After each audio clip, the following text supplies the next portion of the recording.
Sita mungkul paten ana pamungkul apa dosane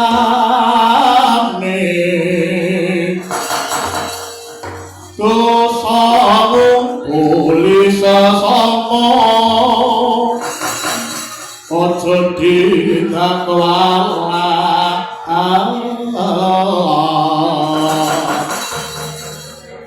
lahiryo bener kandamu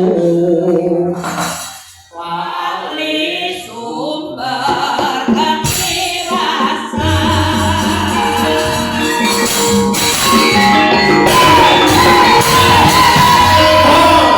anak wadadita berdebat banget wah suweneng oleh kompak kapan neh durung adoh nggon kulung aku anggone cecogo maring praja Ngastina walakal kepapak karo menungso pawakane kebek sisik wis omong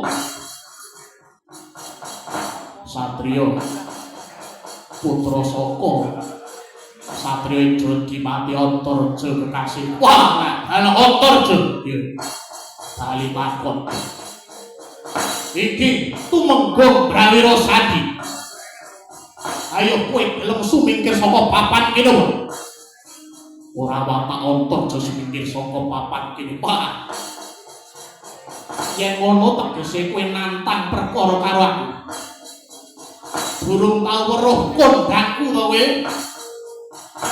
Duk etan sing mateni Deni sing mateni Bali sok yo iki lho wong Duk kidul sing ngetengi rondo wong rasa batak kakean bebangal sing renono kowe gelem sumingkir ora watak Antarja sumingkir wah sing ati-ati kenoku meleangi tanganku rawat kamu coba jeneng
yang orang sasat.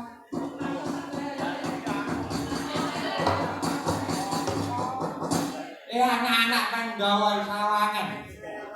Resikane kok sabda buntur geni. Ora dadi reca aja takon dosa kowe.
Wah. Bisa gini. Piye kakak kok sih? Kahanane malah koyo ngene iki piye? Malah raketan dirasakne lho. Sebulane Wadayudana ngingu jago kurungan sing ampuh. Buktine iso nganti sulapan dadake Kakang Antareja apa dene Kakang Kakang Gatotkaca dadi reca. Nganti bingung anggon matur kan. Anjir kepiye iki sing duwe-duwe kowe. Ora enek kowe tak kira ora enek lakon kaya ngene iki model ngene iki sampe. Kakangmu sepurane. Dene aku wis gawe lakon kang kaya mangkene iki kan. Kowe iki gawe lakon kudune ya iso mudhari. Ibarate wong beber kloso, kowe ya kudu iso glung. Saiki yen wis enek kahanan utawa enek lakon sing kaya ngene iki, rampungane piye? Ngene kakang kula ngono.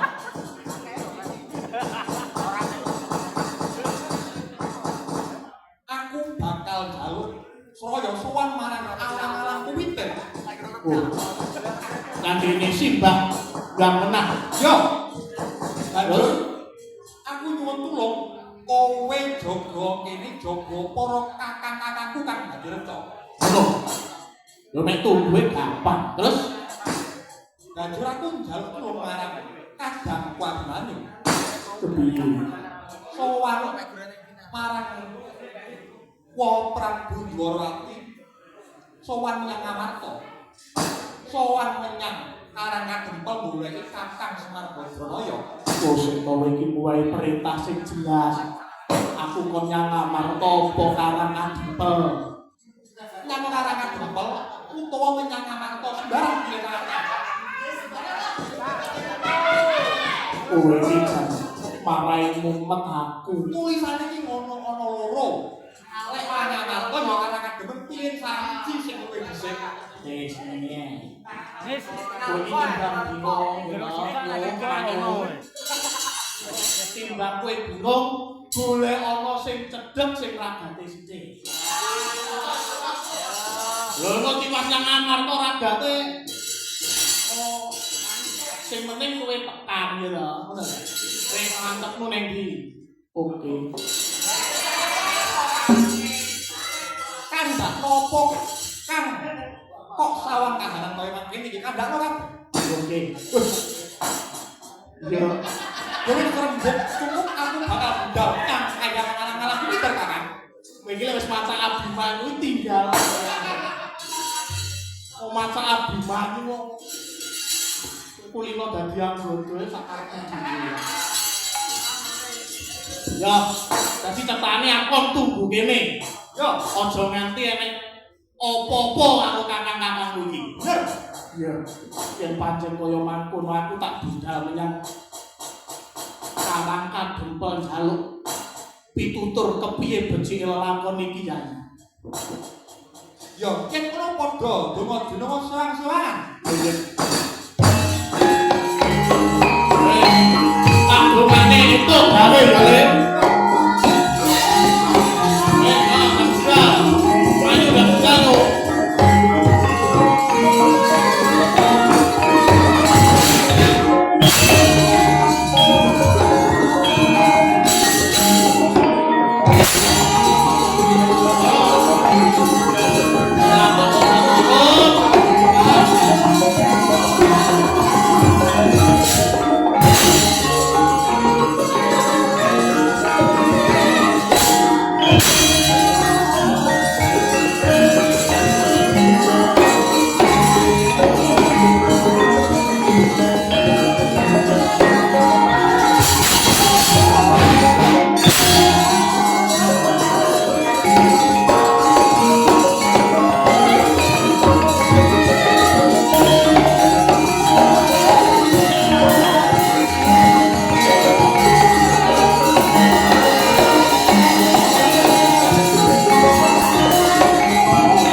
sangsaya dalu hararas iki jane arep malik ngomong ora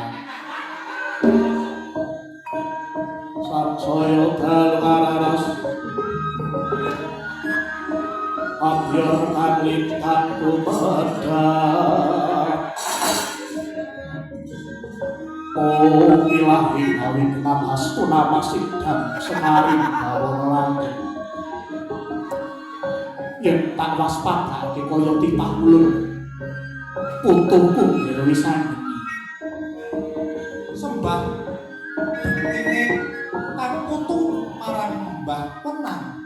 iya parang boyo agawe kaget rasane kono ladine dan murguna kadingaren jeneng kita kaki wisan di praptoane ngarsane musuh boyo ana pigati menapa para gandhi matur Eyang. Eyang itu iya apa to Gusti? Wis mandi sang apa wis cukup jangane sang nganting ngalang apa kaya Gusti ora paring pitulungan kadang marang kahanan sang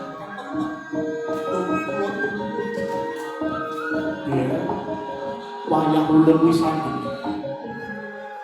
sumurupa kaki mula kang dadi gegabunganing kita kang kudu jeneng kita gegem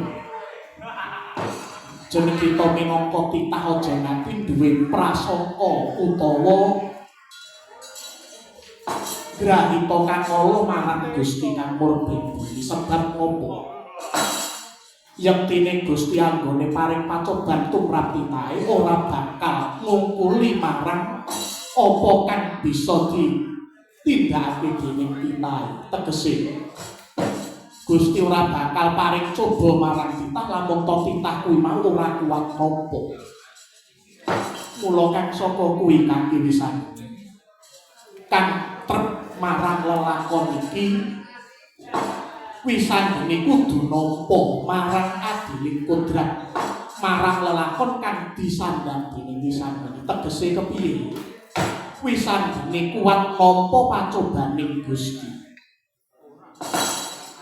coba sawangen coba gatekno lelakon-lelakon kang kawuri lelakon titah kang pinunjul minangka katresnaning Gusti yo rasuling Gusti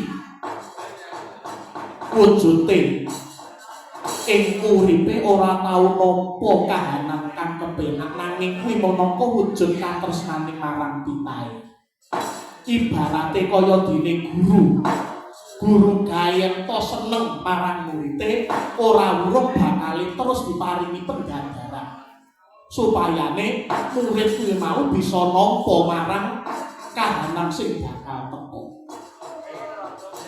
mula kang saka kuwi kanthi wisan yen to ana kahanan kang kaya mangene jeneng kita kudu bisa nampa kanthi jembaring dodol iya kan atur sembah nuwun apa kang dadi kan bakal rumesep aning ati kuwan sanubari banjur ya ana ing kahanan peteng iki apa sing dilakoni Sang Hyang wis teko titik kala mangsane anggonku kang tak rasakake bakal tekane anggone wisan dening tiyang lan awak dong kulon Kanjeng Hyang uga paringa pitulung marang kang putu wisan dening Kanjeng Hyang yo kaki yektine ulun mas mangerti apa kang wis dumadi lelakon kang dumadi marang jeneng kita lan sakabehmu para putra Pandhawa yektine ulun wis mangerti malah kepara lelakon kang wis dumadi iki dadi lantaran kanugrahan kang marang jeneng kita tampa yo ki wujuding srana minangka tandhaning katentreman ya wujud gada inteng mara gage kaki tanpa nono iki minangka pamunaing satru sekti agenge ngadil murid rahayuning ing jagat raya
Matur sembah pun Kanjeng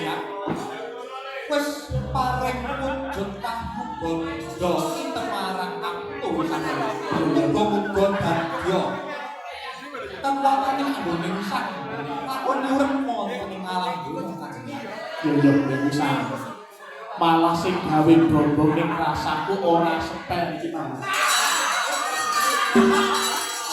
Ora diati Kanjeng. Ora, aku wis mangerti. Biasa. Dewa-dewa cilik-cilike resik ngono kae. Mula tak jaluk sing sabar ati bisa. Yo Kanjeng. Malah kepara-para gagimu dina mring Aracapada. Udarana lelakon iki murid tinggal padang nderek kanthi lisan.